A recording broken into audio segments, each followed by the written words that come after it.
He broke his hand shaking the professor Kyle Hendricks. He's just got such a strong grip that he broke it from that. So, but Hendricks hurt his back within that exchange as well. But now Hendricks is fine, but Brewer did break his hand. So, Nice. 1-2. Swinging a drive toward right center. Back goes Robert. Back near the stands. That ball is gone. A game-winning home run for Chris Morel. Can you believe it? Listen to this crowd.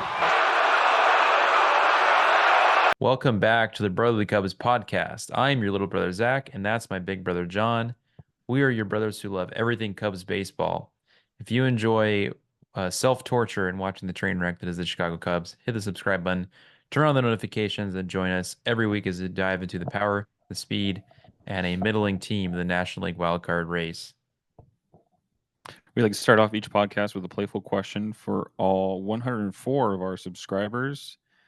We encourage you to put your answer in the comments. Today, Zach, I ask you, why did Colten Brewer break his hand? Wrong answers only. He broke his hand shaking the professor Kyle Hendricks. He's just got such a strong grip that he broke it from that. So, but Hendricks hurt his back within that exchange as well. But now Hendricks is fine, but Brewer did break his hand. So, Nice. Yeah, we like I said, we've talked about this before, but it's not the first time we've seen this. It's kind of a bonehead thing that pitchers do sometimes, or players in general. But that kind of gave way to a young and upcoming pitcher in Hunter Bigge. So we're going to talk a little bit about him in the Orioles series here. But before we talk about Hunter Bigge, we're going to get into the Cubs' record now. They are now sitting at 45-49. They are 4 games back of 500. They swept the Baltimore Orioles in a 3-game sweep, 9-2 on Tuesday, 4-0 Wednesday, and now 8-0 today on Thursday versus the Orioles in Baltimore. They're now 3 games back of the National Wild Card race. That's incredible, considering how poorly they've played throughout the entire year. Ian Happ is on an absolute power surge still. He seems to be really swinging the bat very well. He had a diving catch the other day, playing some really solid defense and just coming up huge for the offense, picking up the offense a little bit. We've also talked a little bit about him off camera a little bit, and he's kind of one of those players that he's streaky, right? So he'll get hot for maybe like a week or two, and then he'll just kind of go on a slump of like a month or so, a month and a half, and you're kind of wondering where that power is, and it's very deep in there. So it was a little bit, the power display was out to see there on his 3-run homer to right field. I think it was a Wednesday, or no, I think it was actually Tuesday. Tuesday. Like Tuesday. Yeah. Yeah, Tuesday had a big 3-run homer. I actually thought it was, when he hit it, I was like, oh yeah, it's foul. Like it seems like Morel hits like, it seems like 4 or 5 of those in a week, and it's like they're always like just barely foul. Yeah. We did talk a little bit about at the beginning of this segment about Hunter Bigge. There's an infusion of young arms in the bullpen, such as Porter Hodge, Hunter Bigge, Luke Little. What do you like, Zach, about Bigge's stuff? Biggie he's going to get strikeouts, and he actually has closed Iowa as well. So he's got like a bit of a closer pedigree, as well as, he's got the stuff to compete. And like we said, there's a trio of guys really that are looking good, and it's all about command. Like the Cubs have had some innings where they've gone out and they've gone out and walk. I think it's probably about a month ago or 3 weeks ago when the wheels really started falling off. But it's like they walked like 5 guys in a row, and it's like Little walked guys, Porter Hodge walked guys. So Biggie is good in that he doesn't walk as many guys, and that's actually helped the Cubs bullpen is when they have gotten their command together a little bit. I know there's some podcasts that have discussed Porter Hodge's ability to get the walks down, and that's something that has actually pushed Luke Little, back and forth to Iowa. But all these guys are giving up weak contact. You see when the ball's put in play, it's generally weak. You'll see that from Biggie, and then you'll see the strikeouts. So it's gonna be a big thing for them to and obviously getting Merryweather back, but getting these players healthy and then not walking as many. And obviously they're gonna be looking for strikeouts and not just you know, not just trying to hold runners on base or just get weak flyouts or hope they get lucky with a double play. They're gonna look for hunt some strikeouts here, which would be good with runners on base. So I imagine Biggie will just get a little bit of low leverage opportunities at first, and then as we get into August, if he's still here, pitching well, I imagine that they will increase the leverage for him for sure. So Yeah, that's really, really what I'm curious to see is, how he really performs in, what do you call it? Not in mop up duty, but or trash time or whatever that they call it, in the major leagues. But how does he do in high leverage situations like you mentioned?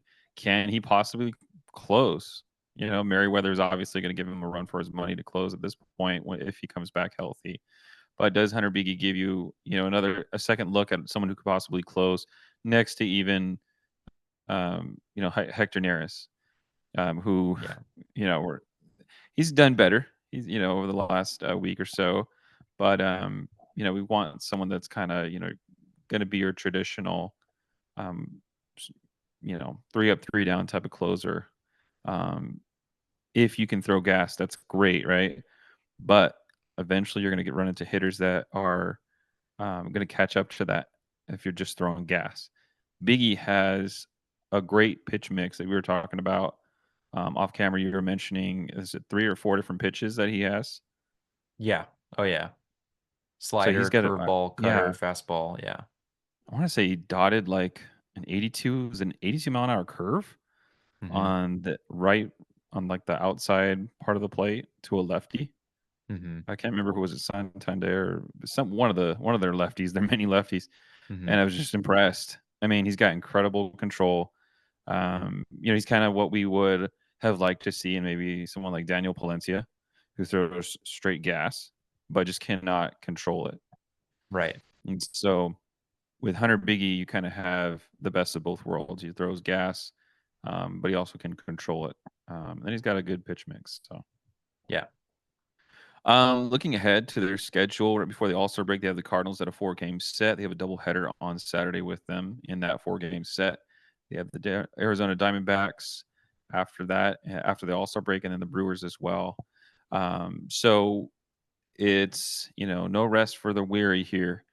Um, we're going to talk a little bit about selling and buying.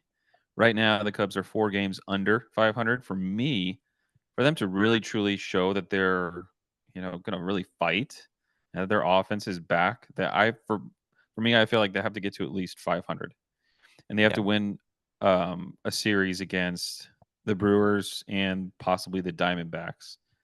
Actually, let's go back a little bit. The Cardinals as well. I think for me, they have to take 3 out of 4.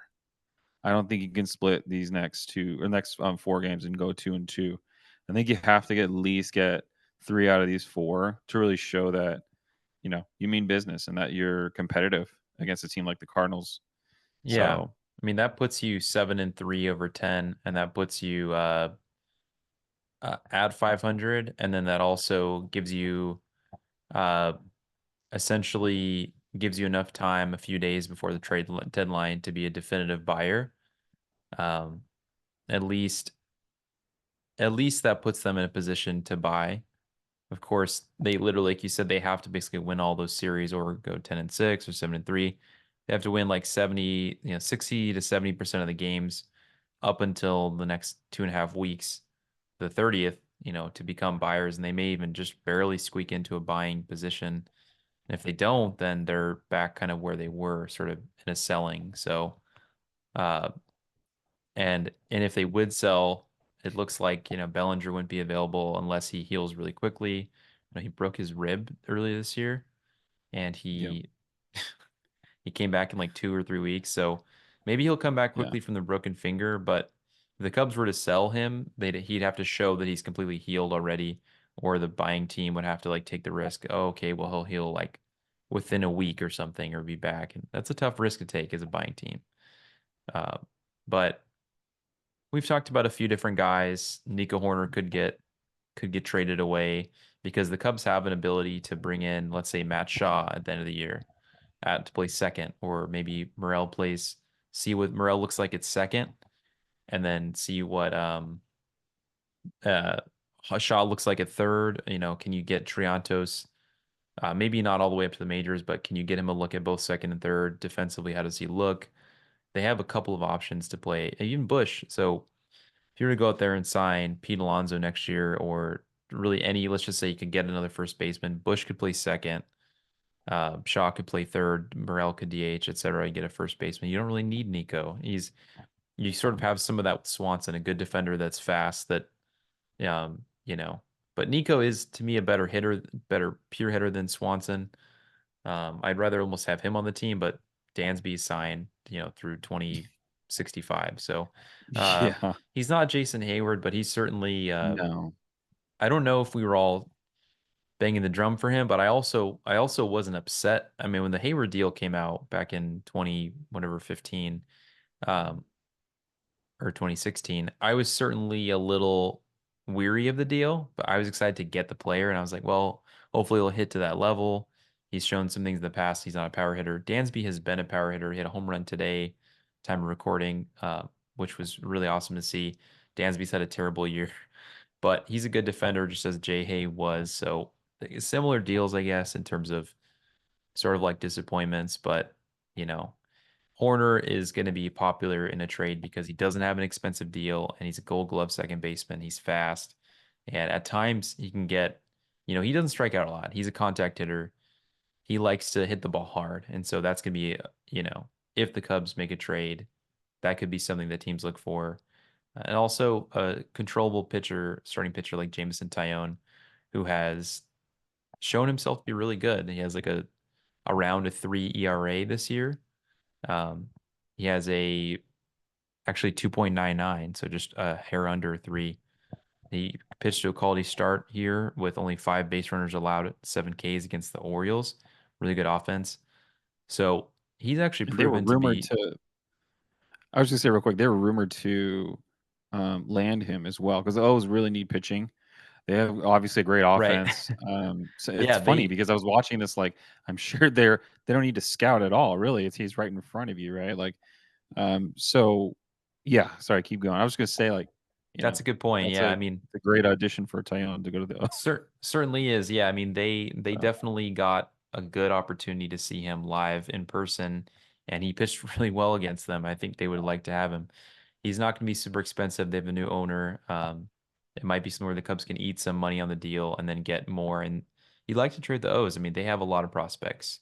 They just traded for Corbin Burns. I bet they'd like to trade for Tyone and pair him with Grayson Rodriguez, John Means, Kyle Bradish, or Burdett. I don't know how to say his last name.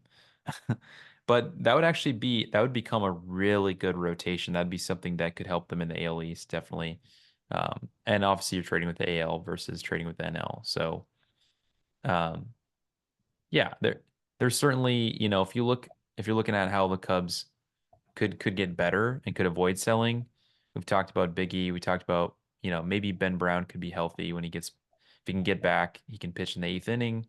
Maybe Merryweather pitches in the 9th, you know, and then you make a trade for, let's just say, a closer, and then everything falls into line. You could DFA a couple guys. The AAA guys don't need to pick up as much slack. Um, you could send Luke Little down or Wesneski down, DFA Lopez. That all kind of falls in a line, and then the young guys you play between Hodge, Little, and Biggie. Just pick two, and Nathan Roberts. Just pick 2 of the 4 and throw them in, and then you have Merryweather, Leiter, Neris, a closer, and Brown, and suddenly it looks like a much stronger bullpen. So Mark Leiter has come back. He did a minimum stint. Javier Assad will pitch this weekend, and that will improve things quite a bit, pushing someone to a low leverage bullpen spot. And then from there, can Mike Tauchman come back and supplement the outfield? Now that Bellinger broke his finger, which is like great timing. But Yeah, they're gonna have to weather the storm yet again because Wicks has hit a bit of a setback with his oblique, and then Ben Brown has had a setback with his neck. So um, you're seeing some guys come back, some guys get injured, and then Adbert Alzolay is a guy that in the beginning of the season was bad, and now he's probably going through the pitch lab. We'll see if he can get after the All-Star break. Can they get him out of Arizona, get him into the Midwest, maybe South Bend, um, get him up to Iowa and sometime in early August, and see if the pitch lab can improve sort of the break on his slider and the tunneling of his sinker and his slider, make it so that guys aren't just barreling him up. Because if they got Alzolay back pitching even moderately well, and Merryweather, we talked about Leiter being so good, and then if Neris has improved recently, he's looked actually really good too. So the bullpen actually may end up becoming a strength in the next month. But, if they were to supplement that bullpen, I mean, then everyone can just take a step back. And then with the injuries, they don't have to push Ben Brown to get back early. But Yeah. it's definitely been a cursed year for injuries for sure. Yeah. Just kind of going back real quick to your first point, Hoerner. His name has obviously been mentioned in trade rumors. Like you said, Bellinger, but he broke his finger, his index finger, or his middle finger, I think it The was. middle finger, yeah. So Hoerner, for me, like if you trade him, 'cause he's incredible. He's incredible, obviously defensively. He's got a great bat to ball skills. I think if you trade him, you have an option there, obviously with Michael Bush, and then someone possibly coming in to, like you said, as a free agent signing in first base. Um, Maybe someone like James Triantos could take over second as Just well. get Ballesteros up, man. Get Mo Baller up here. He hit But a home run but today. what that's exactly what I was going to say though is he's not he hasn't looked terrible as a catcher, but he's just not fully ready to like take over the reins as far as like MLB ready, catching duties.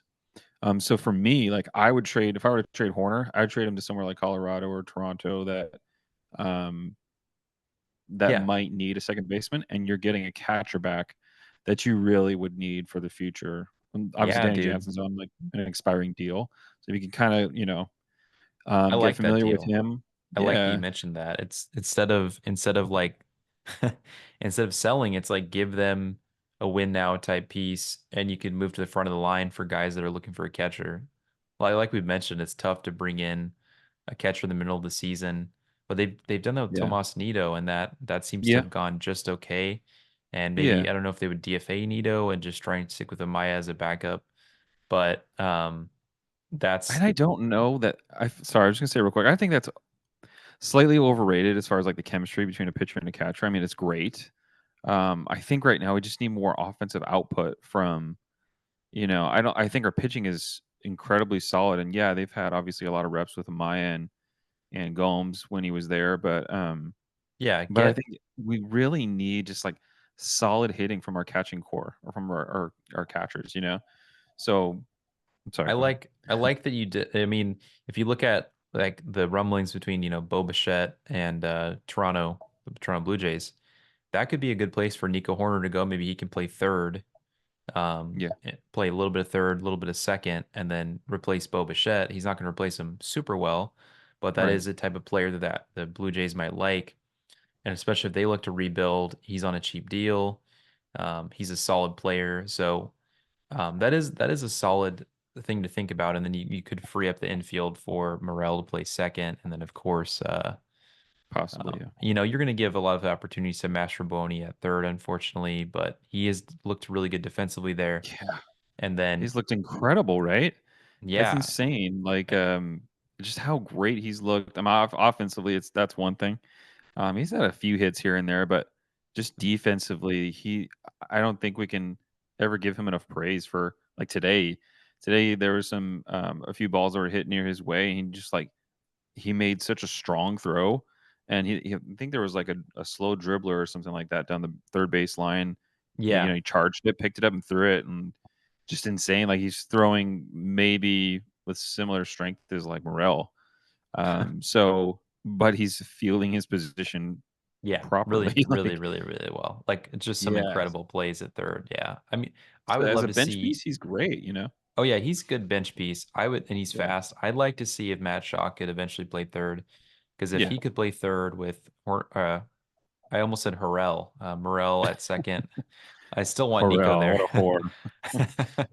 I want Chris Morel at second, with Dansby at short, and then obviously if Shaw could play well at third, at least part time with Mastrobuoni, Yeah. that would be pretty solid because Matt Shaw is a way better offensive player than Mastrobuoni, and I think Yeah. he's Yeah. even better than Hoerner. I think he's going to be a stud.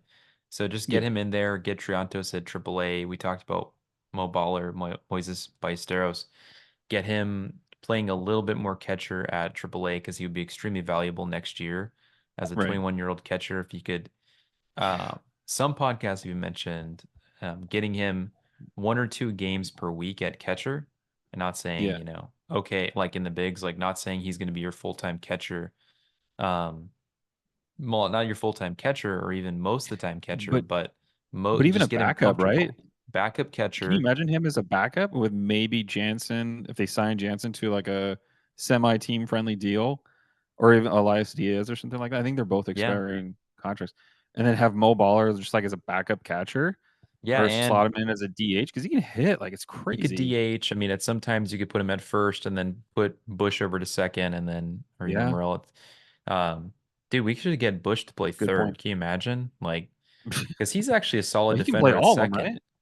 I Except don't for think short he or he short. hasn't played third as much, but I think he's probably serviceable-ish over there. I mean, he's not great, Spot but start.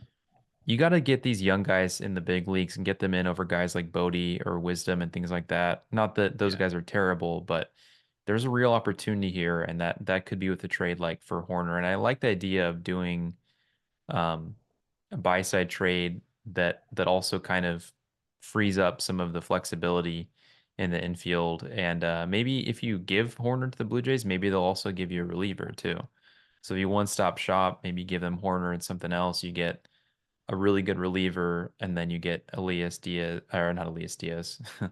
You get Danny Jansen from the Blue Jays, yeah. or if you could do something like that with the Rockies, but getting a reliever, getting a catcher, and then, you know, there's not a whole lot of other hitters out there that would, we said the internal developments are going to be what your infielders are going to, you're going to have for your infield, because Suzuki's going to have to play better right field, or Tauchman will have to play right, and Suzuki DH, and then like we said, move Morel around, and then you know, the only other hitter I've seen out there that intrigues me, a veteran on a short-term deal, would be like JD Martinez, Oh as yeah. just getting him in the middle of your lineup, batting fifth, giving other guys a day off, or as in the DH role, um, you know, that could be something that's really interesting for the Cubs to do. Even though the Mets are in a position where, the Mets have names have come up quite a bit even recently, and they're in a wild card spot. So I don't know if that would work for them. Yeah, you But mentioned Pete Alonso, yeah, how as a is he possible still? Astros target. It's like I said, I was telling you, the Mets would have to be blown away, I think, by the deal for Alonso, even though it's they'd have him for what, like a few months or a couple months. Yeah, and then he's a I really Boris do think client. he's a So Boris client, yeah. And then I don't doesn't seem like they want to pay Bregman even, so why yeah. would they trade for Alonso? I mean, it's kind of confusing. But just some closing thoughts here, Zach. What do you think if the Cubs were to buy, do you feel like they would need to trade for a solid closer, or do you feel like they would need to get someone like Pete Alonso? Not that they would necessarily, being where the Mets are, but what do you think? A Um, slugger or possibly a closer? What do you think would be more pressing for Jed Hoyer? um, yeah, I mean, the bullpen has sort of found its way a little bit more recently, and so has the offense. But you lose Bellinger, and we've had so much inconsistencies with Dansby, and then with Morel, he has power, but he doesn't always get on base. So for me, I think a slugger makes the most sense as a 1A, and then as a 1B, if you can acquire a closer or even like a setup man um, that could lead into a closer role that has experience, or like we said before, if Merryweather can become a closer and he looks good there, then we may not even have time to see him in that role before the trade deadline. But if we could see him and he succeeds in that role, I'd be like, oh, we don't need a closer. But that's a really good question. I think slugger is just barely in front of maybe a JD Martinez type bat. And then if none of those guys are available, then shoot, go for a closer, strengthen that bullpen, and get Merryweather and Brown into the back of the bullpen with Leiter. And then you've actually got a really good bullpen because just mix and match. And that's something that will finally give Counsell some freedom to figure that part of it out. So Yeah, I agree. I think agreeing with you on as far as like a slugger, or even just like maybe a couple solid hitters, in our catcher. Trading for a decent catcher from Toronto or Colorado, and then um, maybe a backup third baseman to kind of plug in and kind of give Morel maybe some DH opportunities. So right. I think I like that too. yeah, Sweet. Well, that's all the time we have for today. Thanks for joining us on the Brotherly Cubs podcast. Hit the subscribe button, turn on the noties, join the conversation with us on Twitter at Brotherly Cubs or Spotify and Apple Podcasts. I'm your little brother, Zach, and that is my big brother, John. We will see you next week as we recap the series with the Cardinals and as we head into the All-Star break and, of course, the Home Run Derby. Until next time, thanks for tuning in to the pod, and we will catch you later. peace. Listen to this crowd.